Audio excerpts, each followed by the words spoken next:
ओझरमिंग येथील जयमल्लाल संस्थेच्या वतीने दिनांक 1 जून रोजी निर्मल लॉन्स येथे आयोजित विशेष कार्यक्रमात कवयित्री व प्रेरणादायी वक्त्या डॉक्टर शोभा सादबाई यांना प्रमुख वक्ते म्हणून आमंत्रित करण्यात आले होते।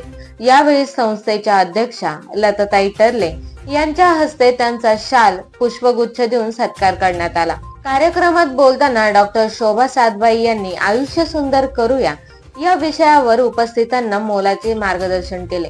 जीवनातील सकारात्मक विचार, आत्मविश्वास, कुटुंबातील संवाद, सामाजिक बांधिलकी आणि प्रत्येक क्षण आनंदाने जगण्याचे महत्त्व त्यांनी आपल्या हिरवाई काव्य संग्रहातील जीवन गाणं निसर्गासारखं व इतर कवितेतून स्पष्ट केले। अडचणींना संधीमधून रूपांतरित करत जीवनाकडे आशावादी दृष्टिकोनातून पाहिल्यास आयुष्य अधिक समृद्ध आणि सुंदर होऊ शकते, असा संदेश त्यांनी दिला।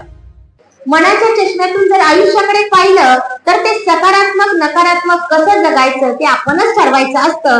कारण आयुष्यात जे चढउतार असतात ते आपल्याला खूप काही शिकून जातात। म्हणजे अनुभवाची शिदोरी असं आपलं जीवन असतं।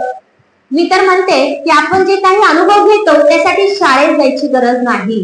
शाळेत आपण शिक्षण ज्ञान घेतो, परंतु जीवन जगण्याची जी शिदोरी आहे, अनुभव आहे, ते आपल्या रोजच्या आयुष्यातूनच आपल्याला कळत असतात। तिथेच आपण घडत असतो आणि कळत नकळत ती शिदोरी आपल्याकडे आपोआपच येत असते। फक्त आपल्या मनाच्या चष्म्यातून आपण काय घ्यायचं आणि काय सोडायचं ते आपण ठरवायचं असतं। म्हणजे आपण बघा, सगळ्या जणांच्या वाट्याला सुख आणि दुःख, आनंद या एकाच नाण्याच्या बाजू आहेत आणि त्या प्रत्येकाच्याच असं मला एक तरी व्यक्ती दाखवून द्या की तो म्हणणार नाही मी खूपच, माझ्याकडे कोणताच अडचण नाही। कुणाकडे आर्थिक अडचण, कुणाकडे आजारी पेशंट, अनेक स्वतःला आजार, सगळ्या गोष्टी या असतात, परंतु त्यातूनही आपण प्रत्येक क्षण कसा जगायचा आहे हे आपण ठरवायचं आहे, म्हणजेच आयुष्य सुंदर होणार आहे। संत तुकाराम देखील, म्हणजे जुन्या काळच्या संतांनी हीच आपल्याला उपमा दिलेली आहे, शिकवलेली आहे की संत तुकाराम म्हणायचे, मन करारे प्रसन्न सर्व सिद्धीचे कारण। मन करारे प्रसन्न सर्व सिद्धीचे कारण, कारण जर मनच प्रसन्न नसेल तर तुमच्या जीवनात आनंद उरणारच नाही, उरेल ते फक्त आणि फक्त दुःख। तसेच संत ज्ञानेश्वर म्हणायचे, आनंदे भरे जग, आनंदे भरे मन। जर आनंद मनात असेल तरच सगळं जग हे आनंदाने भरून जाईल। म्हणूनच आपण सगळ्यांनी काय करायचं, आयुष्य सुंदर जगूया। म्हणजे एकाच ओळीत एकच शब्द, आनंदाने जगूया। ज्याच्या जीवनात आनंद आहे तो सुंदर आयुष्य जगल्याखेरीज राहणार नाही।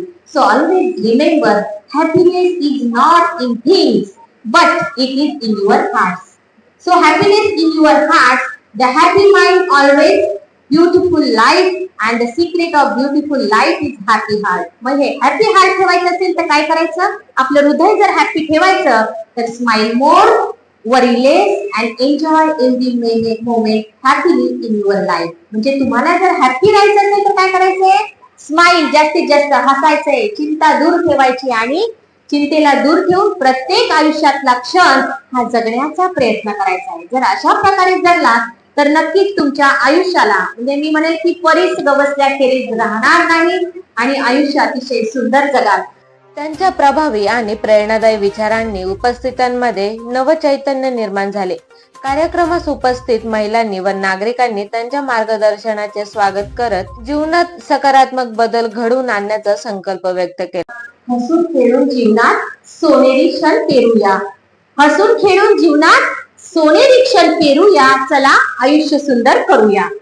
ठेवून आनंदी मन, ठेवून आनंदी मन निरोगी जीवन करूया। ठेवून आनंदी मन निरोगी जीवन करूया, सकारात्मक विचारांनी जीवन आपले फुलूया, चला आयुष्य सुंदर करूया, चला आयुष्य सुंदर जगूया। होईल सोनेरी सकाळ आता, होईल सोनेरी सकाळ आता आणि सुंदर सायंकाळ पाहूया। होईल सोनेरी सकाळ आता आणि सुंदर सायंकाळ पाहूया, मग गीत नवे आनंदाचे, चला प्रसन्नतेने गाऊया, चला प्रसन्नतेने गाऊया, आयुष्य सुंदर जगूया, आयुष्य सुंदर करूया। उंच निळ्या नभी, उंच निळ्या नभी आता पाखरे होऊन उडूया, उंच निळ्या नभी आता पाखरे होऊन उडूया, त्या थंडगार वाऱ्यासवे मग गंधाळून जाऊया, त्या थंडगार वाऱ्यासवे गंधाळून जाऊया, चला आयुष्य सुंदर जगूया, आयुष्य सुंदर करूया। यावेळी अध्यक्षा लताताई टर्ले, उपाध्यक्ष दिनकर वाकचौरे, सचिव सूर्यभान ठाकरे व समन्वयक समिती सदस्य उपस्थित होते। कार्यक्रमाच्या यशस्वी आयोजनाबद्दल सर्व स्तरातून कौतुक करण्यात आले. जागर महाराष्ट्र न्यूज साठी अविनाश शिरसाट, नाशिक.